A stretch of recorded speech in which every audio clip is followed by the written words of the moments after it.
Siapa yang tak kenal dengan Candi Borobudur? Berlokasi di Magelang, Jawa Tengah, bangunan ini merupakan salah satu objek wisata sejarah yang diakui sebagai situs arkeologi candi Buddha terbesar di dunia. Pesona relief-relief yang indah, dibalut suasana pedesaan yang kental, dan diselimuti udara yang sejuk, serta pemandangan hamparan sawah yang menyejukkan, akan menghipnotis setiap mata yang memandang. Pemirsa, dalam upaya mengembangkan Taman Wisata Candi Borobudur sebagai salah satu destinasi wisata super prioritas, Kementerian PUPR melakukan pengembangan infrastruktur di area kawasan Candi Borobudur. Memiliki potensi wisata kelas dunia, Candi Borobudur didapuk menjadi salah satu destinasi pariwisata super prioritas oleh pemerintah Indonesia.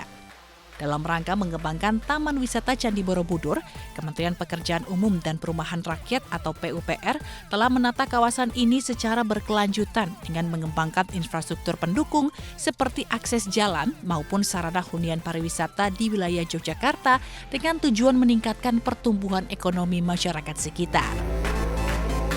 Nah, untuk mengupas lebih dalam mengenai program apa saja yang telah dilakukan, saya akan ngobrol-ngobrol nih dengan Bapak Rogi Desa selaku Kepala Satuan Kerja Wilayah 1 BPPW Jawa Tengah. Halo Bapak. Halo Mbak Rogi Nisa, Desa. apa kabar? Sehat Bapak, sehat? Alhamdulillah baik. Wah, luar biasa. Nah, pada hari ini saya berkesempatan untuk melihat langsung begitu ya di area Candi Borobudur. Kita tahu bahwa PUPR dengan ragam program yang sudah dijalankan, boleh disampaikan kepada pemirsa apa saja Pak program-program ini untuk mensupport pengembangan Candi Borobudur di wilayah Jawa Tengah ini? Baik, mungkin saya perkenalkan diri dulu bahwa nama saya Rogi Desa, kebetulan saya di Satker Wilayah 1 BPPW Jateng. Terkait dengan Borobudur ini sebetulnya Kementerian PUPR melaksanakan dukungan pariwisata melalui 3 balai ya. Ada balai BPPW Jateng, kemudian ada juga dari Bina Marga, Balai Jalan dan juga Balai Perumahan ya. Untuk kami sendiri di Cipta Karya, kita melakukan penataan kawasan di area Borobudur ini.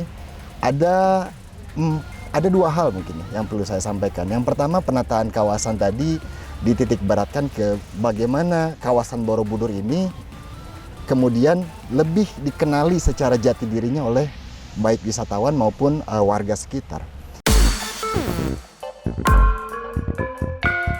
Kawasan Borobudur semakin hari semakin mempercantik diri.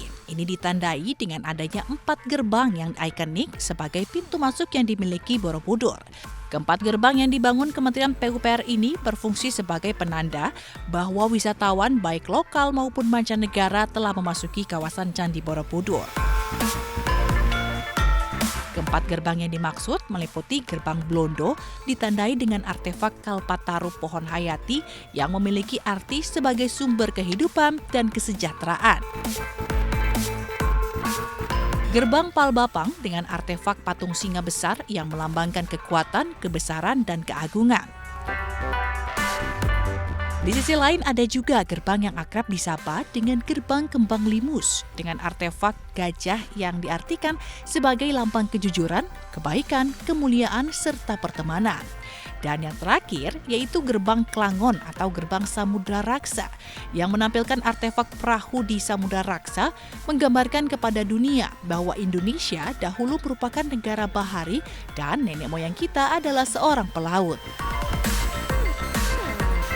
FYI, seluruh ikon yang diambil itu terinspirasi dari relief-relief yang terdapat pada Candi Borobudur.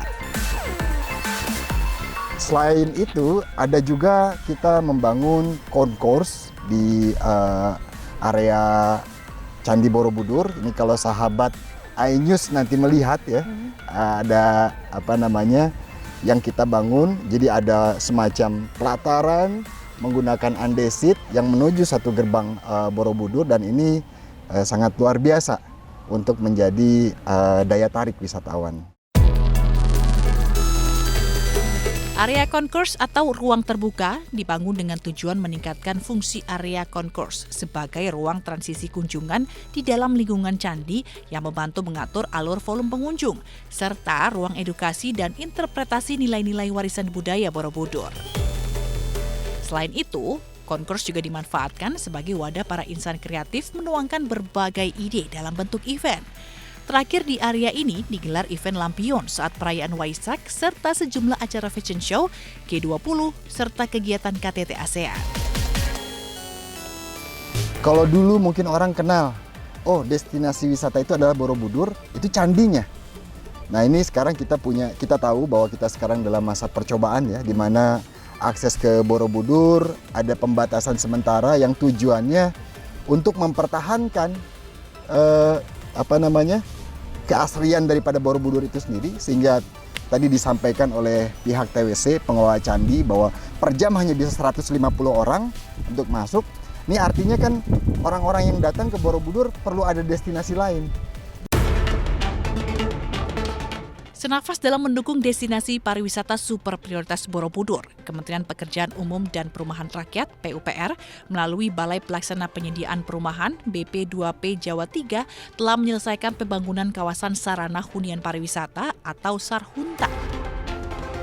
Kita masuk dari sisi infrastruktur, baik itu infrastruktur jalan, kemudian juga penataan kawasannya dan infrastruktur untuk kawasan, dan juga kami di Direktorat Jenderal Perumahan kami diberi tugas untuk melakukan penanganan terhadap rumah-rumah yang semula mungkin masih kurang layak, ada yang tidak layak huni, menjadi rumah-rumah yang layak huni sekaligus memiliki fungsi-fungsi lain seperti fungsi untuk ekonomi, ada fungsi untuk hunian pariwisata atau orang sering sebut sebagai homestay, kalau di sini namanya Sarhunta, sarana hunian pariwisata. Dalam pelaksanaan di lapangan, setiap rumah diminta menampilkan desain rumah adat lokal. Selain itu, konsep desain Sarhunta Borobudur juga memanfaatkan unsur budaya untuk menciptakan suasana khas kawasan wisata budaya.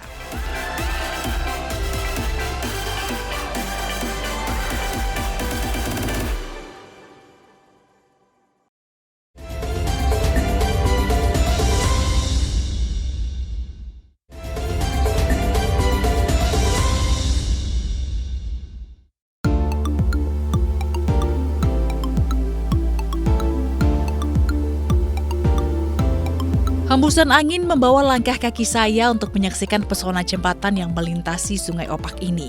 Kehadiran jembatan yang menghubungkan antara Desa Parangtritis dan Tirto Hargo ini dapat memangkas jarak tempuh sekitar 5 km. Dan inilah jembatan Kretek 2 yang terletak di wilayah Bantul, Daerah Istimewa Yogyakarta. Pemirsa, ini salah satu jembatan yang dilalui oleh jalur yang ada di pantai selatan di wilayah Bantul, Yogyakarta. Jembatan Kretek 2 Bantul, di mana ini merupakan salah satu jembatan yang nantinya bisa menjadi alternatif bagi Anda ketika melalui atau singgah di area jalur pantai selatan. Saya sudah janjian dengan Pak Wahyu Widiantoro selaku Asisten Pelaksanaan dan Pengawasan Satker PJN Daerah Istimewa Yogyakarta untuk mengobati rasa penasaran yang ada di hati saya tentang apa sih yang melatar belakangi dibangunnya jembatan ini. Saat ini saya akan berbincang dengan Bapak Wahyu Widiantoro selaku Asisten Pelaksanaan dan Pengawasan Satuan Kerja Pelaksanaan Jalan Nasional Daerah Istimewa Yogyakarta. Halo Mbak. Halo Pak. Syukurlah. Kalau hari ini saya diajak melihat langsung jembatan Kretek 2. Kretek 2. Sebenarnya apa Pak yang melatar belakangi dibangunnya jembatan ini? Jembatan Kretek 2 ini dibangun di atas Kali Opak, Sungai Opak, di daerah Kabupaten Bantul. Jembatan ini bagian dari jalur pantai selatan Pulau Jawa. Jembatan ini menghubungkan dua daerah antara pantai Parangtritis dengan pantai Samas yang dulunya mungkin melingkar, sekarang bisa cukup melintasi. Jadi banyak sekali membantu untuk para wisatawan atau pemakai jalan untuk bisa melewati tempat ini, bisa dari pantai Parangtritis ke Samas atau dan sebaliknya. Seperti itu.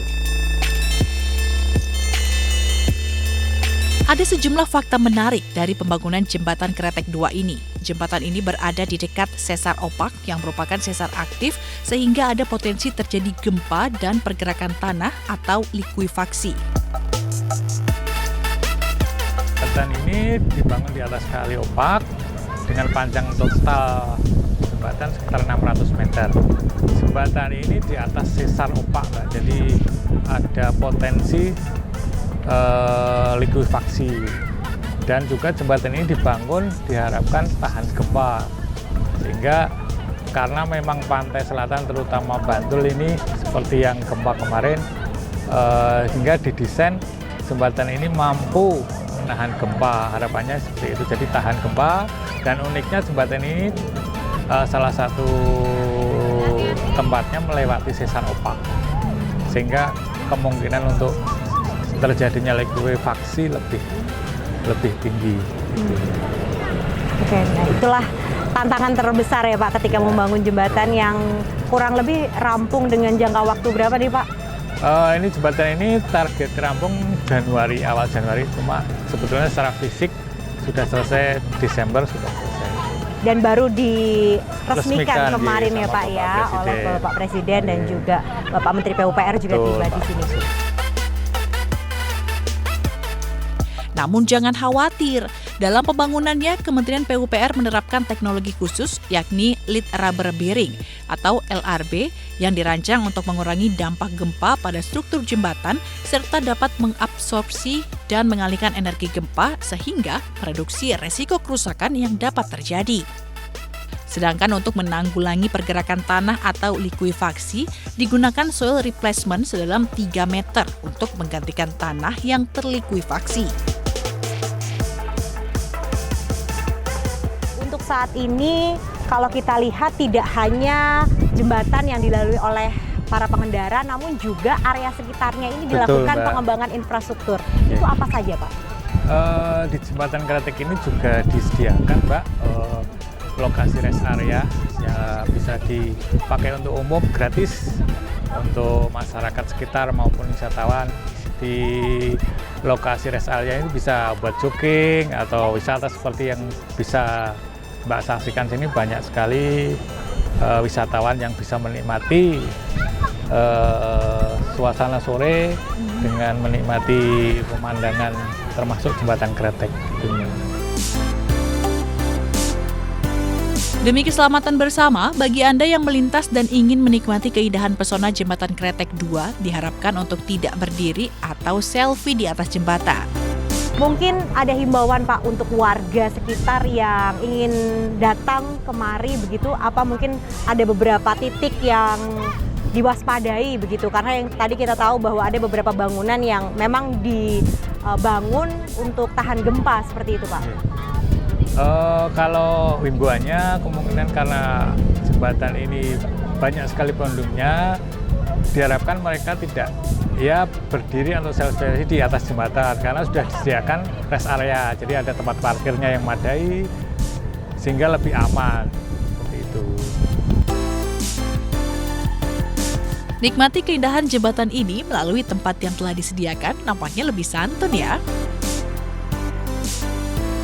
Jembatan Kretek 2 Bantul masih menjadi primadona bagi warga sekitar untuk melepas penat ataupun sekedar ingin melintasi area jalur pantai selatan.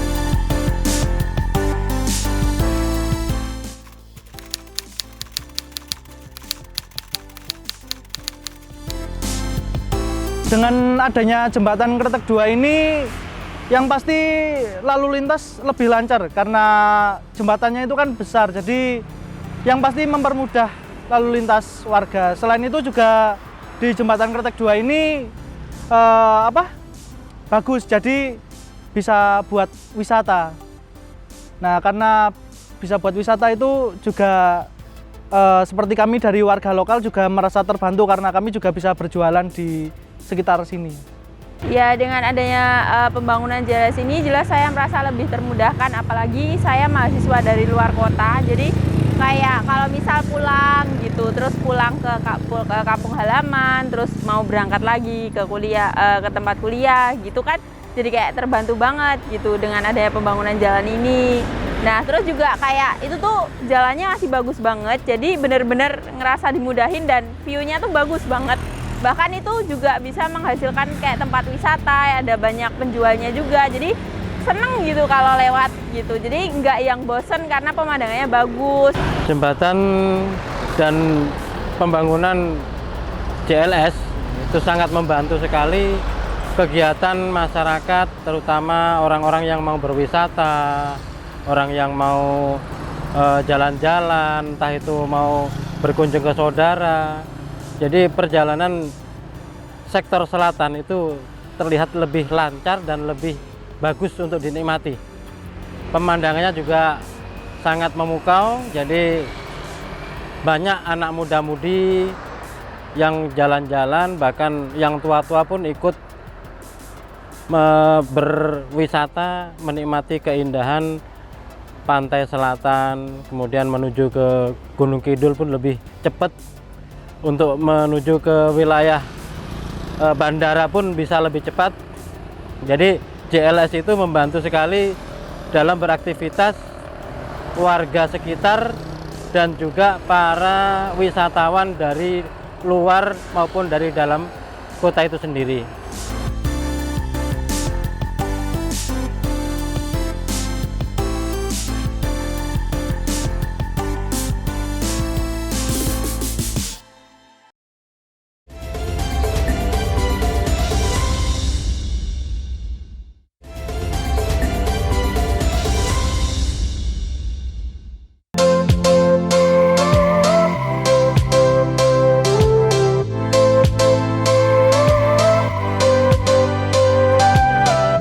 Menikmati indahnya pantai selatan nampaknya menjadi pilihan yang cocok di akhir pekan. Mengisi liburan di pantai selatan masih menjadi destinasi wisata favorit bagi warga. Bercengkrama bersama keluarga, diiringi deburan ombak serta angin semilir, membuat suasana hari semakin berwarna.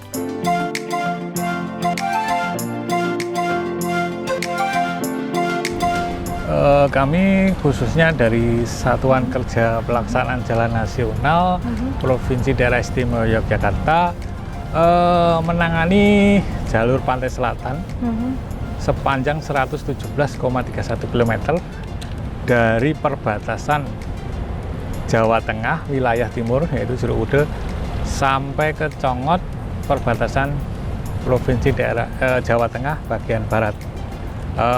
Sepanjang 117,31 km. Dari 117 km yang sudah terbangun saat ini dengan melalui 3 kabupaten yang ada di wilayah daerah istimewa Yogyakarta, pengembangannya nanti akan seperti apa, Pak?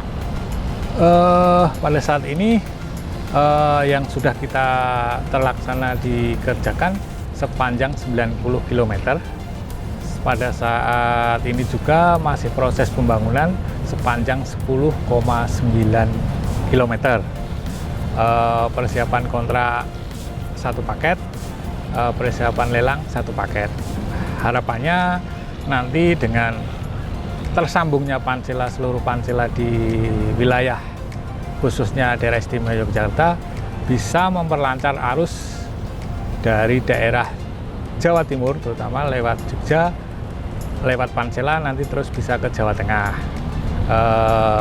Dengan harapannya dan keunggulannya nanti apabila melewati Pansela terdapat banyak sekali objek-objek wisata yang bisa disinggahi. Dalam upaya mempromosikan jalur Pansela yang memiliki pesona wisata yang ciamik, Kementerian PUPR menggenjot pembangunan jalan pesisir selatan agar masyarakat tertarik melintas jalur selatan. Selain itu, diharapkan dapat memperlancar konektivitas Pulau Jawa bagian selatan dan mengurangi beban lalu lintas jalan pantai utara atau Pantura Jawa. Nah, itu yang menarik bagi para pengendara. Ada banyak alternatif pilihan wisata mulai dari fenomena mungkin dari pemandangan, kemudian wisata kulinernya gitu. Apa mungkin Pak boleh disampaikan kepada pemirsa? Kalau keunggulannya mungkin salah satunya dari Pansela ini bentang alamnya, Pak.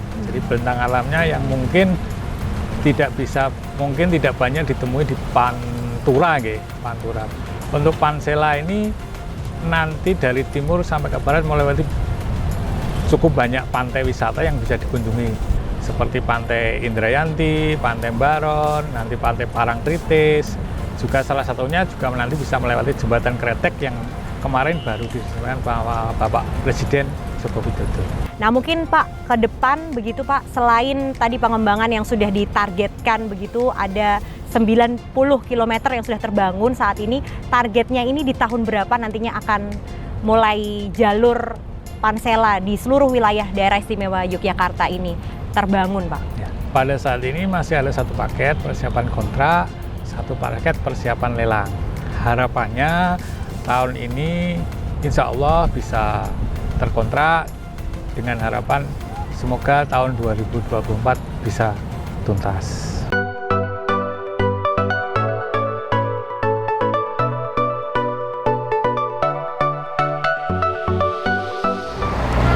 Dukungan infrastruktur yang dilaksanakan secara terpadu meliputi akses jalan yang tengah dibangun oleh Kementerian PUPR mulai dari jalur Pantai Selatan hingga pengembangan destinasi wisata di destinasi wisata super prioritas Candi Borobudur menjadi concern saat ini.